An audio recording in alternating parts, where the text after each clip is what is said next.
What if everything you've been told about achievement, wealth, and happiness is not just wrong, but deliberately designed to trap you in a cycle of perpetual dissatisfaction?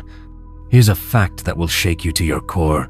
Warren Buffett, worth $65 billion, still lives in the same house he bought in 1958 for $31,500. John Urschel, a former NFL star earning millions, lives on $25,000 a year. Kawhi Leonard, with a $94 million contract, drives the same old Chevrolet he bought as a teenager. These aren't isolated cases of eccentricity, they're glimpses into a psychological framework that most people will never understand, let alone achieve. Marcus Aurelius wrote nearly 2 millennia ago, "What remains then that is worth valuing? This, in my opinion, to move and be still according to one's own constitution." This ancient emperor understood something that modern consumer culture has spent billions trying to make us forget, that true freedom comes not from having more, but from needing less. The single value isn't about minimalism or poverty. It's about the terrifying realization that most of what we chase is mental pollution, carefully crafted by systems that profit from our dissatisfaction. When you identify your singular, authentic priority, your core constitutional need, everything else becomes noise. The Stoics weren't just philosophers, they were psychological warfare specialists fighting against the empire of desire. Epictetus, born a slave, discovered that mental freedom could exist even in physical chains.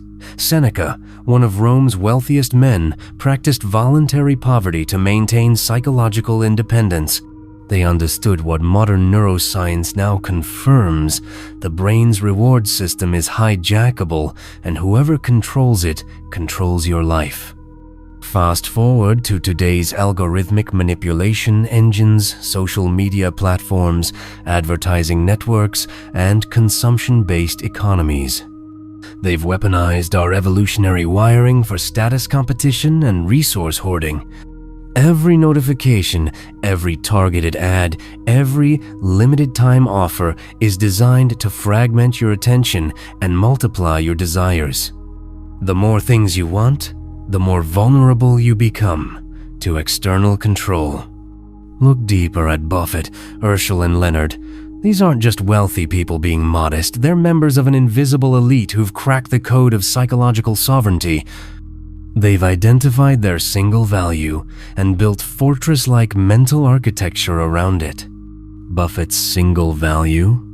The intellectual game of investment analysis? Everything else, cars, houses, clothesis, irrelevant to this core pursuit. Urschel chose mathematical research over NFL glory. Leonard prioritizes basketball excellence over lifestyle signaling. Each has achieved what most people can't even conceptualize: complete alignment between their deepest nature and their daily choices. Compare this to the average person, trapped in what psychologists call hedonic adaptation, the endless treadmill where each achievement provides temporary satisfaction before the baseline resets. Credit card debt, lifestyle inflation, and chronic anxiety aren't personal failures, they're predictable outcomes of accepting the multi-value paradigm that society promotes. Recent studies in behavioral economics reveal a disturbing truth. Choice overload doesn't just create decision fatigue, it fundamentally alters brain structure. When you're constantly evaluating options across multiple value systems, career, relationships, possessions, status, health, entertainment, your prefrontal cortex becomes overwhelmed, leading to what researchers call ego depletion. The single value acts as a cognitive filter, instantly eliminating 99% of decisions that would otherwise fragment your mental resources. This isn't about becoming boring or one-dimensional, it's about achieving the neurological conditions necessary for peak performance and genuine satisfaction. Think about it. When was the last time you felt truly satisfied with an acquisition? How long did that feeling last? The dopamine hit from getting what you want typically fades within hours or days, replaced by the anxiety of maintaining it and the craving for something new. This isn't a character flaw, it's how consumer capitalism is supposed to work. The psychological freedom that Marcus Aurelius described being neither envious nor suspicious of those who can take these things away becomes not just possible, but inevitable when you stop playing a rigged game. Every morning, you wake up into a battlefield. Not the obvious one of deadlines and responsibilities, but the invisible war for your soul's direction. The question isn't whether you'll fight, it's whether you'll recognize the enemy before they've already won.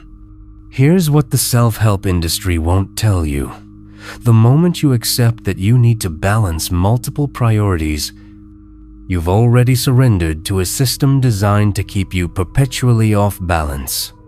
The concept of work-life balance is psychological propaganda, false framework that assumes you must fragment yourself into competing identities.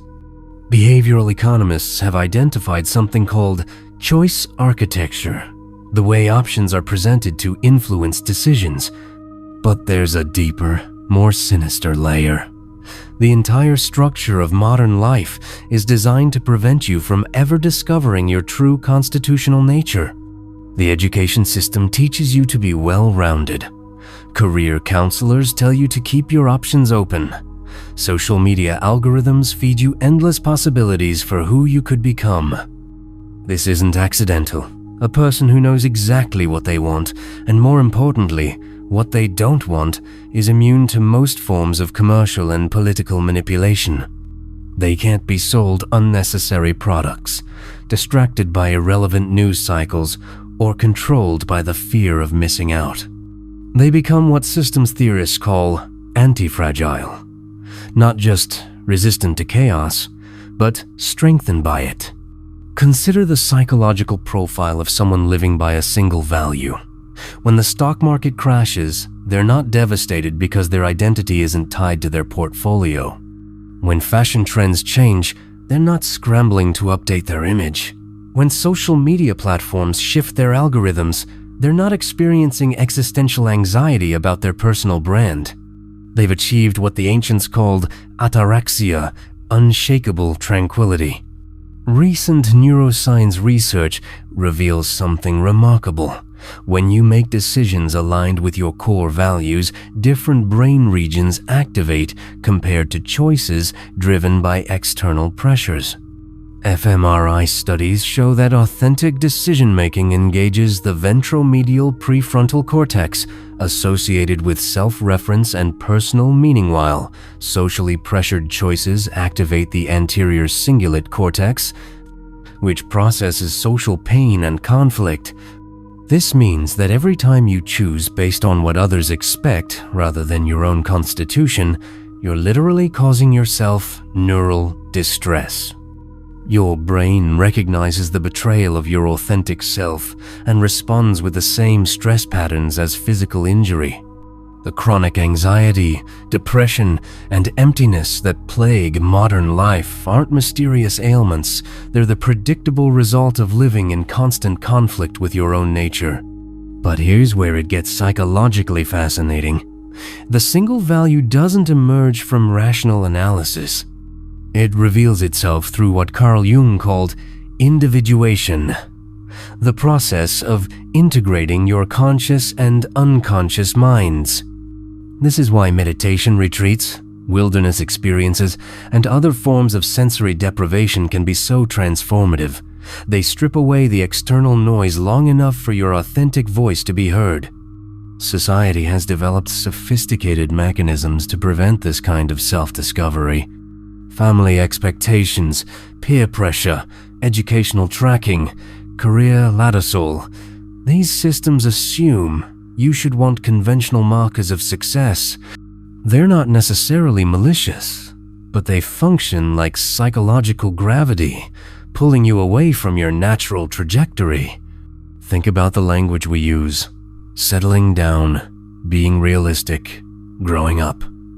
These phrases encode the assumption that youthful clarity about what you love is naive, that maturity means accepting complexity and compromise.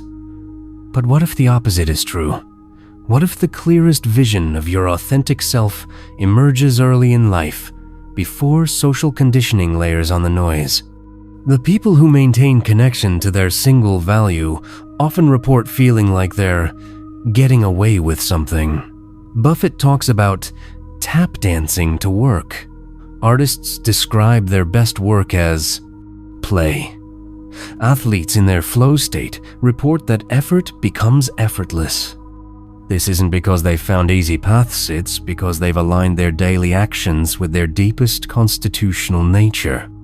Here's a truth that will change how you see every choice. Attention is the only currency that matters, and you're spending it unconsciously every second. The modern economy has figured out how to monetize distraction more effectively than any empire in history. Every app notification, every social media scroll, every breaking news alert is extracting value from your most finite resource. But when you operate from a single value, you develop what could be called attention sovereignty. You become extremely selective about what deserves your mental energy because you have a clear hierarchy of importance. This isn't about being antisocial or narrow-minded, it's about recognizing that your consciousness is precious and finite. The paradox is profound. By narrowing your focus to one primary value, you actually expand your capacity for genuine engagement with everything else. Because you're not constantly evaluating whether something deserves your attention, you can be fully present when you choose to engage.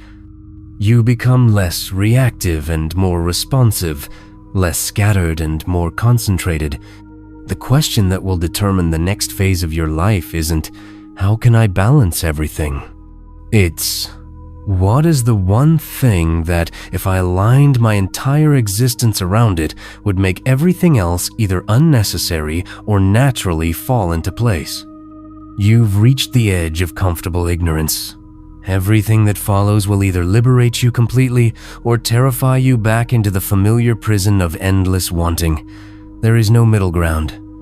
The most dangerous moment in any person's life isn't external crisis, it's the instant they realize they've been living someone else's definition of success. That moment when the carefully constructed house of cards collapses and you're left staring at the raw truth of your own nature, most people will do anything to avoid this confrontation. They'll medicate it, distract from it, rationalize it away. But for those brave enough to face it, this moment becomes the gateway to authentic power. Marcus Aurelius wrote from the ultimate position of external power as emperor of the known world, yet his deepest insights were about internal sovereignty. This isn't coincidental. Real power has always been the ability to remain yourself regardless of circumstances. The single value isn't about having less, it's about needing less external validation to maintain your core identity. Consider the profound implications. If your happiness depends on one authentic pursuit rather than multiple external acquisitions, you become essentially unmanipulable. You can't be bribed with status, threatened with social rejection, or controlled through manufactured scarcity. You've achieved what philosophers have sought for millennia: true independence. But here's where most people miss the deeper truth. The single value isn't static. It's not about finding your passion once and freezing it in place.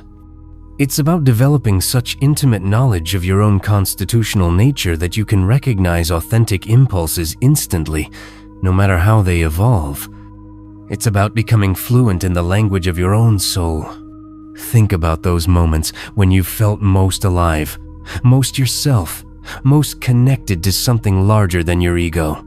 Strip away the context, the other people involved, the external circumstances. What remains? That residue, that essential quality of engagement is pointing toward your single value. Everything else is decoration. Modern neuroscience reveals something that would have fascinated the ancient Stoics. Your brain physically reshapes itself based on your repeated patterns of attention. Every choice to prioritize your authentic value over social expectations literally rewires your neural pathways. You're not just changing your behavior, you're changing your brain structure. This means the single value becomes self-reinforcing. The more you align with it, the easier alignment becomes.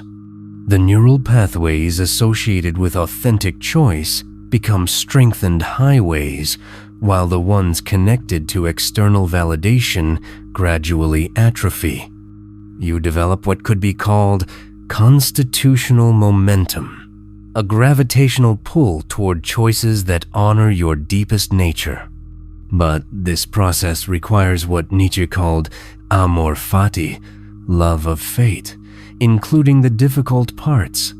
Choosing a single value means accepting that you'll disappoint people who expect you to be more well-rounded.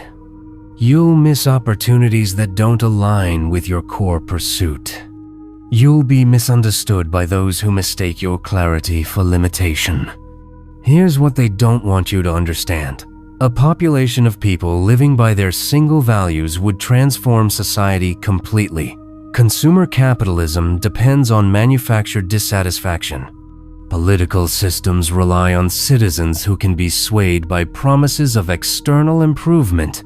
Social media platforms profit from people desperately seeking validation through engagement metrics.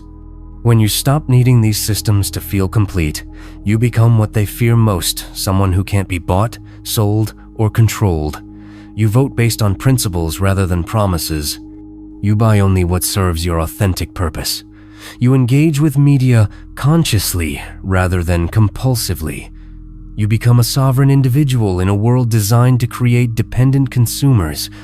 This is why the path of the single value feels so lonely at first. You're literally stepping outside the social matrix that most people inhabit unconsciously. But this apparent isolation is actually the beginning of genuine connection with yourself first, and then with others who have made similar journeys toward authenticity. Stop theorizing and start experimenting. For the next 30 days, carry one question with you. Does this choice serve my deepest constitutional nature, or am I being pulled by external forces? Don't try to figure out your single value through analysis. Let it reveal itself through the pattern of what you consistently choose when you're being completely honest with yourself. Notice what you do when no one is watching. Observe what thoughts arise during moments of complete solitude. Pay attention to what kinds of problems you naturally gravitate toward solving. Watch for the activities that make you lose track of time, not because they're entertaining, but because they engage something essential in your nature. Keep a record of these observations, but don't judge them. Your single value might not look impressive to others. It might not be monetizable or socially prestigious. It might be something that seems simple or obvious to you, but which few people truly understand. That's exactly why it's authentic. It comes from your unique constitutional makeup rather than from external expectations. The ultimate paradox of the single value is that true freedom comes through conscious limitation.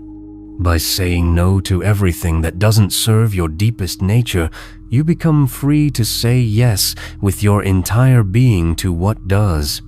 By narrowing your focus to what truly matters, you expand your capacity to engage fully with life itself. Warren Buffett, John Urschel, and Kawhi Leonard aren't wealthy despite their simple lifestyles. They're truly wealthy because of them.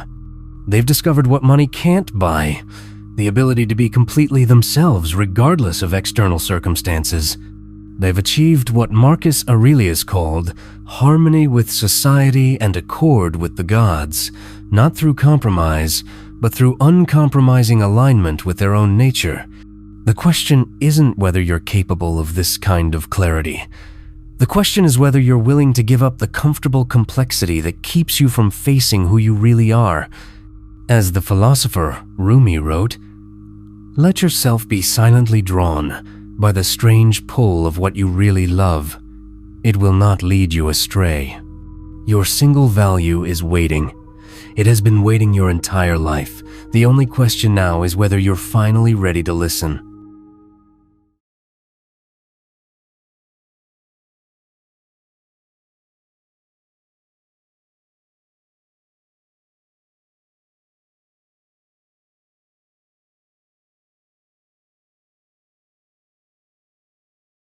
John Urschel, a former NFL star earning millions, lives on $25,000 a year.